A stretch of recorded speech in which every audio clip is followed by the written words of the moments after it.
Hello yogis, it's Mike and I'm here with a mini workshop for Utkatasana.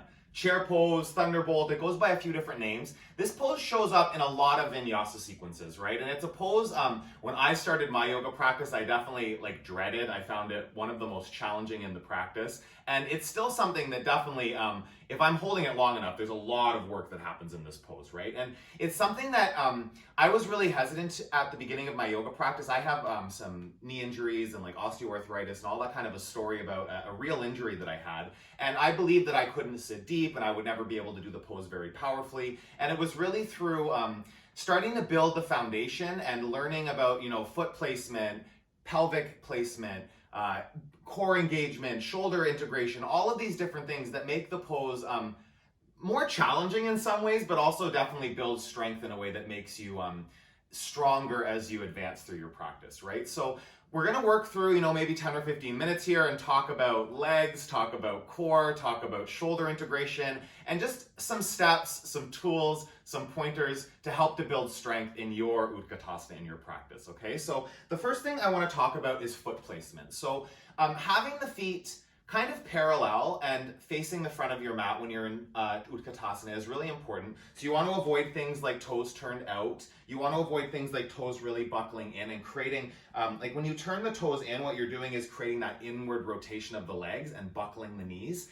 And this isn't going to feel good when you start to sit down, right? So what you want to do is have feet parallel. So the way that we will often teach to this in a class would be big toes touching, right? And then heels a little bit apart. It's basically what you're doing when you take the toes touching and the heels separated is you're creating the edges of your feet being parallel to the edges of your mat, right? So again, not turned out, not turned in too much, right? So getting that parallel placement with your feet is important.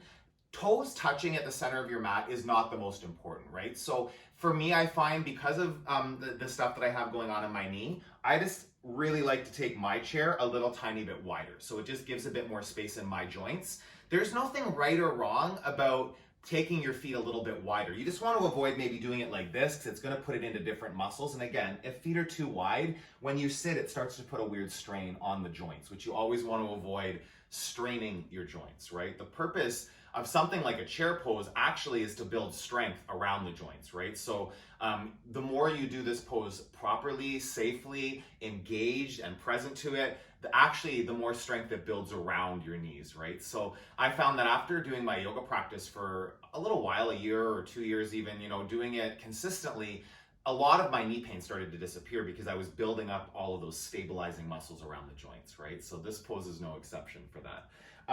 So talking about foot placement again, you want to have that true north alignment. So feet are parallel to each other, okay? As you sit down into it, you want to think about keeping your toe mounds grounded down. So you can actually do this pose with your toes lifted right off the ground, but you really want to think about the four corners of the feet being rooted. So big toe mound, pinky toe mound, inner ankles, outer ankles, everything grounding and really creating, I can feel that as soon as I start to press down, whether my toes are up or down, I bring a lot more engagement through the leg muscles. That bandha, that lock of the muscles hugging into the bone starts to activate, right? Before I'm even sitting down at all. So with foot placement, I'm going to turn a little bit now. I think that's pretty much clear on foot placement, right? You want to be avoiding turning the toes way out, creating an external rotation of the legs. You want to avoid turning the toes way in and creating that internal knock knee alignment of the legs. It's more of a parallel feet, right? And we're going to talk a little bit later about using a block if you need some more support. But that's again, so if you put a block, for instance, and I'll talk a bit more, but you need your feet wider, and it's just about the parallel placement of the feet as opposed to the fact that they have to be touching right at the center of your mat. A lot of people get obsessed kind of with it being like this. And for me, when I come down, just the way that my knees are, it presses my knees into each other a bit too much, and I don't like it doesn't feel good, right? It doesn't feel like discomfort. It feels like it's not comfortable in the joint, painful a little bit. So I take a few inches between my feet and it completely alleviates that. I don't feel it anymore. Okay, so really, again, your body, your practice, your pose, feel it out. If you're practicing this at home, take your feet wider, narrower, sit down a little bit and start to feel. You want to find that place where your legs are working, your glutes, your core, not your knees straining, right? Ever. You don't want to feel that. So foot placement, number one. So when you're coming into that, you've got your feet parallel, okay? Find the right width for you. And then chair pose. We'll start with hands on thighs just because we'll be in chair pose a little bit. So if you're in it with me, just start with this and I'll talk about arms and shoulders in a little bit. So you're gonna come down into your seat. The tendency will be for the knees to sink way forward in front of the toes as you sit down. So something like this, okay? This, again, I feel this in my knees, right? So I start to feel strain across the front of the knee and the kneecap. What you want to be doing as you're sitting down, think about the weight sitting a little bit more back into your heels. So I'm still grounding down through my pinky toe and my big toe mounds on the feet. There's not like a lift up of the front of my feet, right? I'll fall backwards if that happens. But a little more weight in the heels. As I sit down, it's gonna let me keep my knees a little bit more over top of my ankles, yeah? So the thing is, some people might get into chair and they're sitting way down here. If you get way in front of the ankles, you're creating strain in the joints. So maybe your chair looks more with your bum a little higher and your knees a little bit more stacked over your ankles, right? You get into a bit more safe alignment through the joints, okay? So sitting down, keeping the knees back a little bit. Maybe you don't sit as deep as you're used to, that's okay. The next thing I wanna talk about is the pelvic tilt, okay? So I always talk about a booty out and scooping your booty down. So the booty out is looking like this. It seems silly, right? And then booty scooping down is like the opposite, tailbone down towards the floor. There's a huge range of motion available there. Tail out, tail down, right? And what this does, if you're doing this, you should feel this in your body. When your tailbone goes way out, what this does is put a little bit more kind of strain even in the low back and less work in the legs and the core, okay? As you scoop the tailbone down, right? Feel that. The muscle work shifts into the thighs and the core, okay? So what you want to do is you want to find what we say neutral pelvis. So it's different for every body, but you want to find that place where there's kind of like some work in the low back, some work in the thighs and the core, and it's kind of right in between that movement. So not too far back, not too far down, but kind of somewhere in between, working through the legs and the core. Pelvic tilts, legs, feet, core, right? I keep saying core. Uddiyana Bandha. So I'm going to come out of the squat for a second. Uddiyana Bandha is the belly muscles lock. So bandha in yoga, it's a Sanskrit word. It really does refer to a lock. So all of your muscles can be in a bandha where they're pulling in and they're engaged, right? You really want your full body engaged in a chair pose. It's quite a full body experience. So starting to engage muscles, right, like I said at the very beginning, as soon as you even get into your feet and press them down, leg muscles are gonna activate, right? But the thing about Uddiyana Bandha, it's the kind of that core, that trunk lock. So your transverse abdominals go all the way around to your back, right? So when you're engaging through your midsection, you're actually stabilizing not just your core, but your low back and stuff as well, right? It starts to bring that Uddiyana Bandha, that core squeeze, activates glutes a little bit more, thighs a little bit more. It reminds your shoulders to integrate. So it's kind of like connection to center, right? Connection to that midline, that hug into your mid part of your body can create a lot more availability for expression out in the pose because you're stable and you're strong. So then you can have new experiences and expressions, right? So talking about the core, Uddiyana Bandha, we often say belly button to spine, right? That's part of it. It's more of like a J hook. So you think about belly button going straight back to the spine, but then imagine you're trying to pull your belly button up into your ribs, right? And getting that activation, that scoop in is gonna really help you in your chair pose, right? Just like it helps you in pretty much every pose in your yoga practice, right? Anytime, especially that you're doing any kind of, intensity and long holds, you want that support from your center to be helping you out for sure, okay? So again, with the pelvic tilt and the core kind of come hand in hand. So again, you can have your hands here for now. As you come down, set up the feet parallel, sink back, weight into the heels as you sit down a little bit, and then find that scoop, right? So my tailbone way back, I feel like my core can be paunched right out, no work happening. As soon as I start to scoop down, if I wanna stay here, I've got to hug in and scoop in the belly muscles, okay? They're going to activate. Legs are going to activate. Glutes, right? Your glutes, of course, are working. Squeeze them in really tight, muscles to bones. So that's the low body, right? And getting into those things. So things that you'll often see will be, feet really wide, and then coming down with the knees way in front. And again, I'm showing you this at my own detriment because this does not feel good in my knees, but I want you to see what you maybe want to avoid if it's your tendency. Because you come through these poses that repeat in the practice, we do, 5, 7, 10 chair poses, depending on the length of the class. You might go through quite a few of them in a practice. And if you're practicing several times a week and doing a repetitive movement, it can lead to, chronic injury without you even really associating what's happening. Why are my knees so bad all the time? And you're doing things every time you do a yoga practice, which should be restorative, that can actually be causing detriment to your body, right? So coming into feet placement, you might often see the knees come way in front. You'll see the bum sticking way back. So there's like all this gross pinching in the low back. What happens when you stick your bum way out is you often kind of come into this movement too, right? So we're getting into the upper body in a second. But it's more, in the upper body, you really want to be upright. And I actually feel that as I'm coming up, it's my low back that stops me from sitting up straight, right? So as I scoop my tailbone down, there's more space for me to lift the upper body a little more, okay? My low body was not in good alignment there, and I can feel it, right? So it's starting to get into this experience of your own body. No yoga pose should cause pain, right?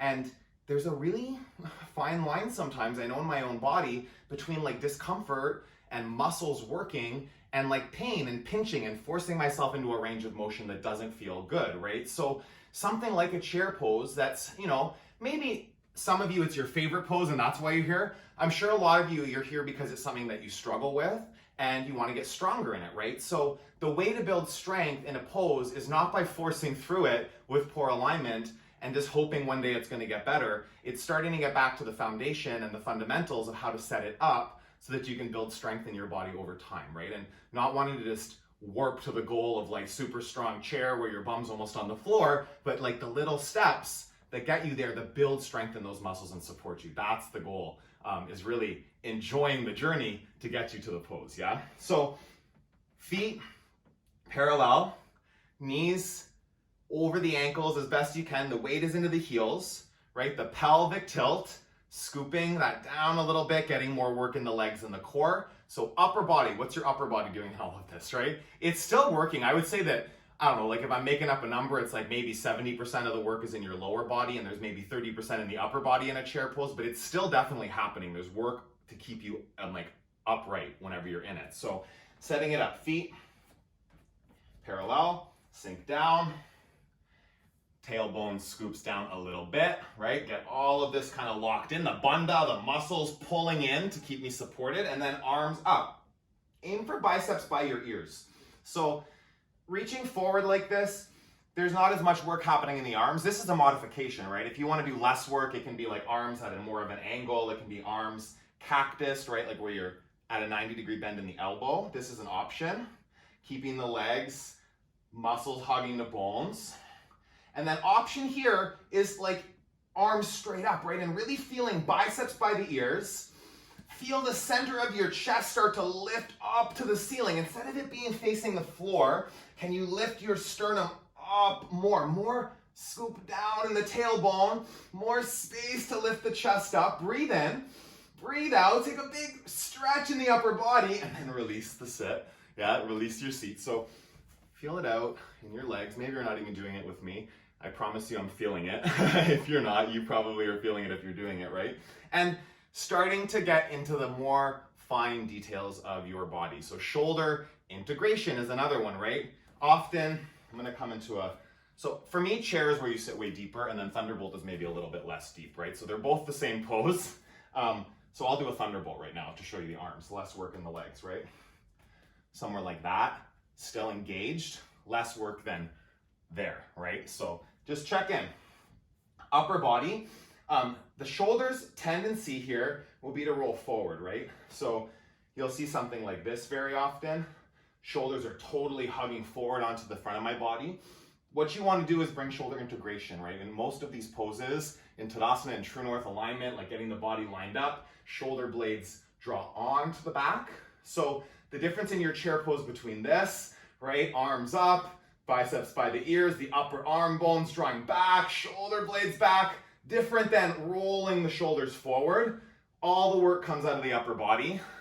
It's more just like holding dead weight out in front of me with my arms, right? Instead of here, where I've got all of this support through the shoulder girdle and the upper arm gets engaged. So hug shoulders back, lift the chest up, scoop the tail down, sit deeper, Hug your inner thighs. Take a breath in. Take a breath out. One more big breath. Lift your chest, arms back, and release, fold. Counter pose, go into a fold. Shake your head out, yes and no.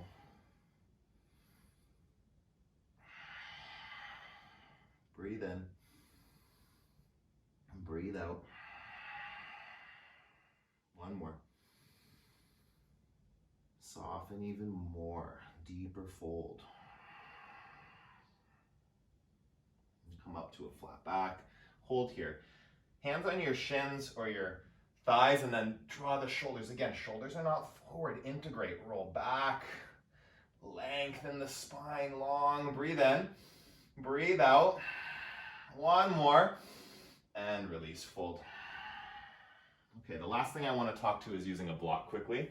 So, if you have a block, you can really use anything that's firm enough. So it could be I've used a water bottle. You can use a big, like a bath towel that's a bit bigger, fold it up to have something a bit thicker to put between your thighs. So what this does is this really helps to engage Uddiyana Bandha, okay, is the first thing. So again, the belly lock, the leg muscles, all of that hug into center. If you put a block in between your thighs, okay, what I want you to say is in between your thighs, not in between your knees. I see this a lot. It is not your kneecaps hugging into the block, okay? It is the fleshy muscles of your inner thigh that are squeezing it. So up closer to your groin, squeeze into the block as best you can, okay? Hug that, I feel that right away. Activates all these leg muscles. My bum gets involved, my core gets involved. So in the pose with a block, like I said, my feet are way wider, okay? Still about hip distance apart, maybe a little wider than that. You don't want to have them like way out here. Again, it brings you into knock knees and you want to avoid that. But again, almost the width of the block, the wide width of the block on the floor. Feel it out in your legs. And then from here, really if you put the block there, make the most of it. Squeeze your inner thigh muscles into the block and then sit down from there. So again, same thing. Feet placement are parallel. I'm sitting down, I'm sinking my knees back as best I can instead of dipping them in front of the ankles. Squeeze in and then scoop the tailbone down. Really bring that leg activation, okay? Start to lift the center of the chest up. Biceps draw back by the ears. Every finger, every toe is in the pose, yeah? And then play. So as you sit deeper, keep sitting shin bones back. See how deep you can go. Maybe scoop the tail, get involved in the legs. Oh, so good. Squeeze the inner thighs. Breathe in. Breathe out. One more big squeeze. And then release. Fingertips to the ground. So this brings more activation, okay? What I will say, my experience of practicing with a block is that if you're suffering from low back pain, okay? A lot of the time, low back pain is because, again, you're dumping into a weird pelvic tilt. This tends, I know for me, to help keep me in more alignment, because when you're moving through some of these poses, if you really have that hyper awareness of your inner thigh muscles, it's going to bring more stability through the whole midsection, right? So when you're engaging your core, it's like an airbag effect, right? So your belly button draws back towards your spine, hooks up towards your ribs.